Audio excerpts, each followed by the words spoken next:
السلام علیکم۔ فارسی کی کلاس میں آج ہم پڑھیں گے وہ جملے کہ جو ہمارے کل کی کلاس میں رہ چکے تھے۔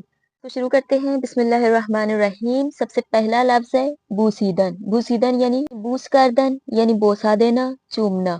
بوسیدن دست پدر و مادر بسیار خوب است و ثواب دارد۔ ماں باپ کے ہاتھ کو چومنا بہت اچھا ہے اور ثواب کا باعث ہے۔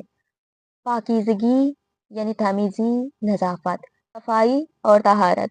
اسلام به پاکیزگی و تمیزی بودن اہمیت زیادی می دهد۔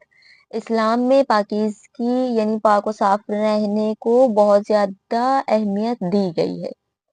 تربیت یا دادن رفتار و اخلاق خوب بے کسی یعنی کسی کو اچھا اخلاق اور اچھا رفتار سکھانا یعنی تربیت کوئی اردو والی تربیت ہے۔ سلام کردن به دیگران نشان دهنده ادب و تربیت انسان است۔ دوسروں کو سلام کرنا انسان کے ادب اور تربیت کی نشانی ہے۔ تعجب یک شکل و حالت در انسان کے از دیدن، شنیدن یا برخورد با چیزی که منتظر آن نیست به وجود می آید۔ تعجب سے مراد انسان کی شکل اس طرح سے ہو جانا کہ جو انسان کو یقین نہ ہو کہ یہ چیز ہونے والی ہے اور وہ چیز اس طرح سے ہو جائے، وہ یہاں بھی مراد اردو والا تعجب ہے یعنی حیرت، اسے تعجب کہا جاتا ہے۔ در فصل تابستان برف آمد همه مردم تعجب کردند۔ جب تابستان کے موسم میں برف باری ہوئی تو تمام لوگوں نے تعجب کیا۔ اندازی یعنی انداختن تیر به طرف کسی یا چیزی برائے کشتن، شکار یا مسابقے، یہ اس کا معنی بتایا جا رہا ہے، یعنی کسی کی طرف کوئی تیر پھینکنا کسی کو مارنے کے لیے یا شکار کرنے کے لیے یا پھر کوئی کمپٹیشن کرنے کے لیے، تو اسے کہا جاتا ہے تیر اندازی۔ وہی اردو میں بھی اس چیز کو یہی کہا جاتا ہے۔ شکارچی با تفنگ به طرف آہو تیر اندازی کرد۔ شکار کرنے والے نے اپنے ہتھیار کے ذریعے سے ہرنی کی طرف تیر اندازی کی۔ حرف زدن، صحبت کردن، سخن گفتن یعنی بولنا۔ ایک ساعت پیرامون مشکلاتم با مدیر حرف زدم۔ میں نے ایک گھنٹہ اپنے مشکلات کے موضوع پر مدیر سے، پرنسپل سے بات کی۔ دربارے یعنی پیرامون، پیرامون یعنی موضوع یعنی اس بارے میں۔ من فردا درباره تربیت کودکان در کلاس سخنرانی میکنم۔ میں کل تربیت کودکان کے موضوع پر کلاس میں مجلس پڑھوں گا یا پڑھوں گی۔ شیوے یعنی انتخاب یک راہ مخصوص برائے انجام کاری، راہ و روش۔ راہ و روش یعنی طور طریقہ، شیوے یعنی طور طریقہ۔ برای آموزش زبان فارسی شیوه‌های مختلفی وجود دارد که بهترین شیوه آموزش فارسی به فارسی است۔ زبان فارسی سکھانے کے لیے مختلف طریقے ہیں لیکن بہترین طریقہ جو ہے وہ یہ ہے کہ فارسی به فارسی جو کتاب ہے یعنی یہ جو ابھی ہم پڑھ رہے ہیں، بہترین طریقہ یہ ہے کہ اس کتاب کے ذریعے سے فارسی سیکھی جائے۔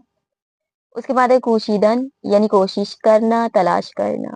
ما میکوشیم تا زبان فارسی را به خوبی یاد بگیریم۔ ہم کوشش کرتے رہیں گے یہاں تک کہ ہم زبان فارسی کو اچھے سے سیکھ لیں۔ گذشتن رفتن از جاهایی که بین مکان شروع حرکت و پایان حرکت قرار دارد۔ گذشتن یعنی جانا، تقریباً یہاں پہ یہی ہے۔ هواپیما از بالای کوهها، جنگلها، شهرها و میگذرد۔ ہوائی جہاز پہاڑوں کے اوپر سے، جنگلوں سے اور شہروں سے گزرتا ہے۔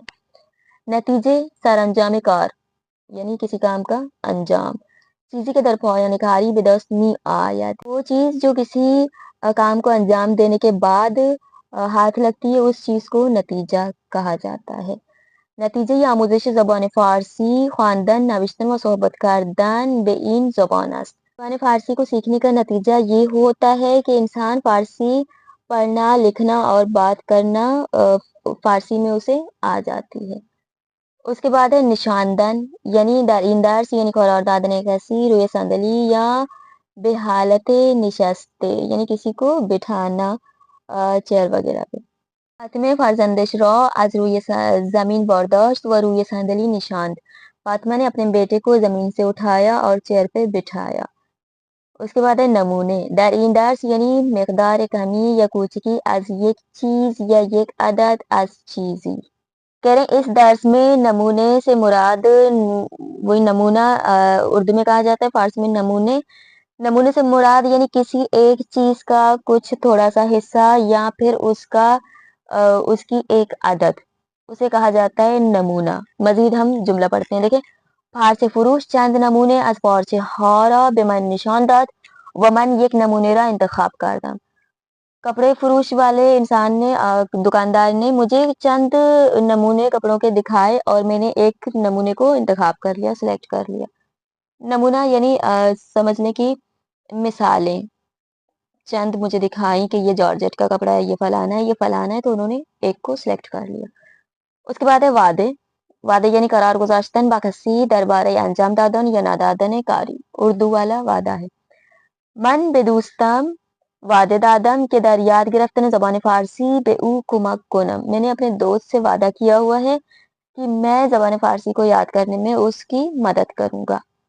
وفا، وفا یعنی وہی انجام دادنے یعنی وعدہ وفائی کرنا، وعدے کو نبھانا۔ انجام دادنے آنچی کے بدیگران وعدے و قول دادے ایم، اس چیز کو انجام دینا کہ جو دوسروں کے ساتھ اپنے وعدہ یا قول کیا ہوا ہے۔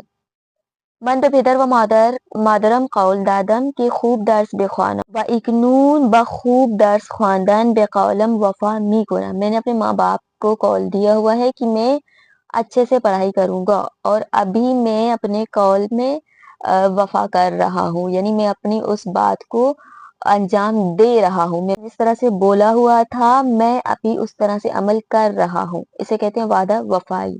اس کے بعد ہے الفاظ اور ان کے مخالف۔ سب سے پہلا لفظ ہے باقی ماندن، یعنی بچ جانا یا رہ جانا یا کچھ چیز کا باقی رہ جانا۔ مخالف ہے تمام شدن، از بین رفتن، تمام شدن یعنی ختم ہو جانا، کچھ بھی باقی نہ رہنا، از بین رفتن ختم ہو جانا۔ حرف زدن بولنا، اس کا مخالف سکوت کردن خاموشی کرنا۔ دروغ گفتن جھوٹ بولنا، دروغ گفتن کا مخالف راست گفتن سچ بولنا۔ مہربانی یعنی مہربان، نامہربانی نامہربانی۔ وفا کردن وفا کرنا، پیمان شکستن وعدہ توڑنا۔ بعد پاکیزگی، پاکیزگی کا مخالف ہے کثیفی یعنی گندگی۔ درست یعنی ٹھیک، اس کا مخالف نادرست یا غلط۔ مسلمان، مسلمان کا مخالف کافر۔ وفا، وفا کا مخالف بے وفائی۔ تو آج کے درس کو ہم یہیں پہ ختم کرتے ہیں۔ آج ہم نے پڑھے جملے اور الفاظ و مخالف۔ آج کی کلاس کے حوالے سے کوئی بھی سوال ہو آپ لوگ پوچھ سکتے ہیں، اور اگر آج کی کلاس سے آپ لوگوں کو مزید کچھ سیکھنے کو ملا ہے تو ویڈیو کو لائک اور چینل کو سبسکرائب ضرور کر دیں، اور بہت شکریہ۔ اللہ حافظ۔